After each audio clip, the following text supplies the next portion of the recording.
Pada amoral yang terkasih, baru saja aku menerima suratmu tentang musibah yang melanda umat manusia di negerimu. Kau tanya aku tentang bagaimana mengatasi akibat dari itu semua. Umumnya manusia menyalahkan Tuhan, padahal menurutmu ini bencana alam. Alam bergeser dari taksirnya menuju takdir yang baru dalam kurun ruang dan waktu. Kalau boleh ku jawab, bisa, ya, bisa saja itu. Kalau menurut keyakinanmu begitu. Tapi, bolehkah aku bertanya satu hal saja? Manakah yang lebih dulu ada, Tuhan atau alam? Kau tak pernah menjawab dalam surat-suratmu kepadaku pertanyaanku itu. Malah kau bertanya tentang fenomena alam yang logis atau tidak.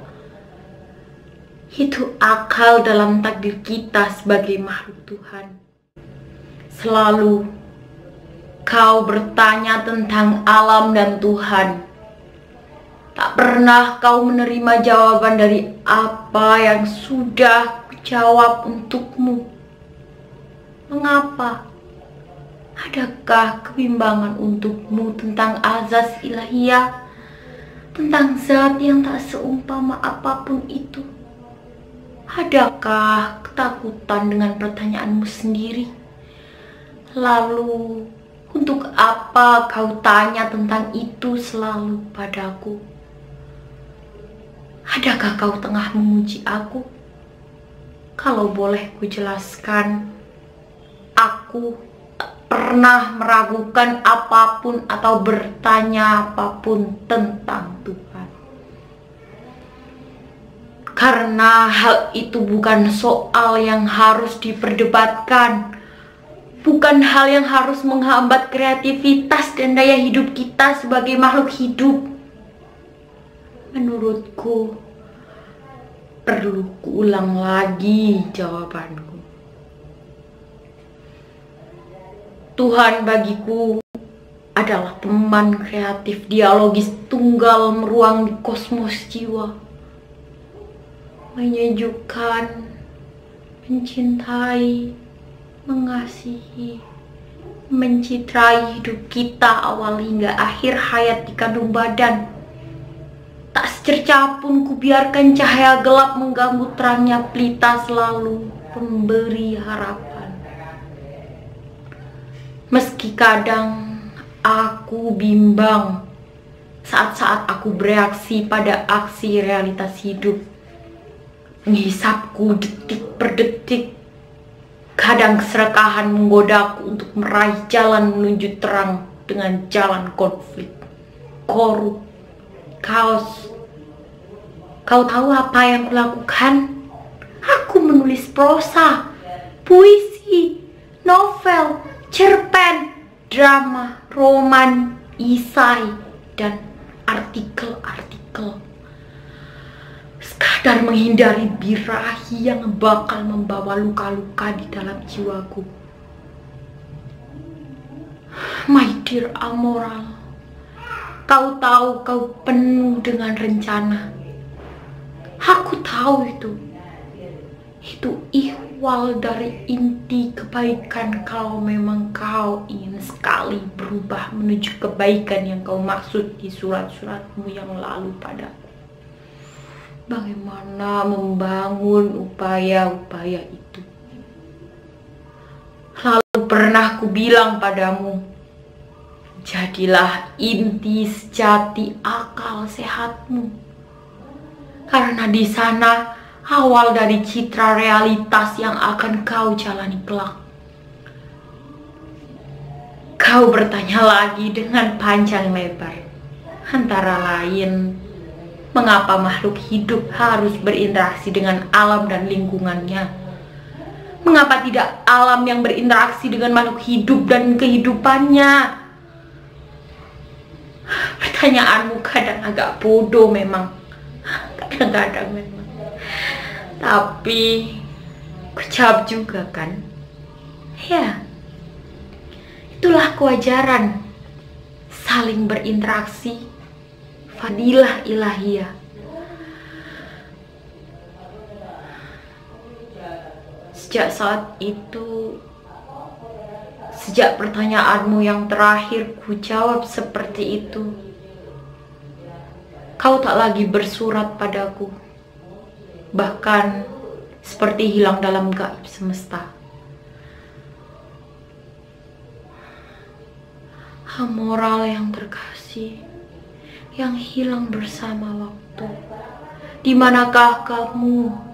Kalau kau kebetulan menyaksikan pertunjukan ini, aku sebetulnya sudah mati. Ya, aku sudah mati. Karena aku kehilangan teman sejawat yang selama ini memberi aku kehidupan lewat kata dan pertanyaanmu yang kadang menggelitikku untuk memberi jawaban. Karena dengan cara itu aku mendapat hikmah dari kata dan tanyamu.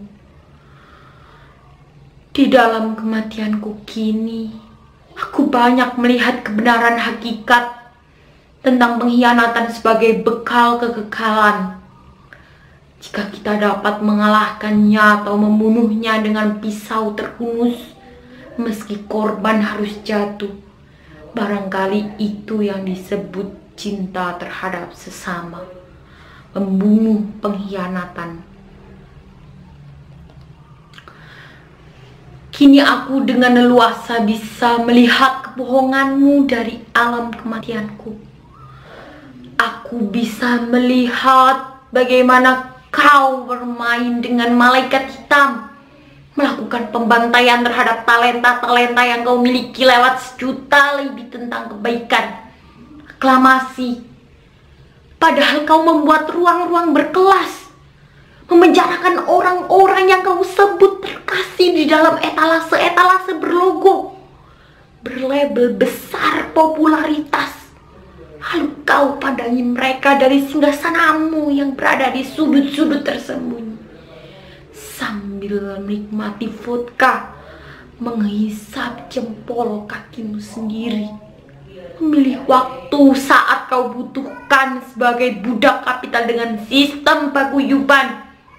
Lalu kau bergoyang di atas dolar-dolarmu sambil menghitung profit dari ekstase akses promo aksi dalam sistem dan penjualan format eksistensi kreatif.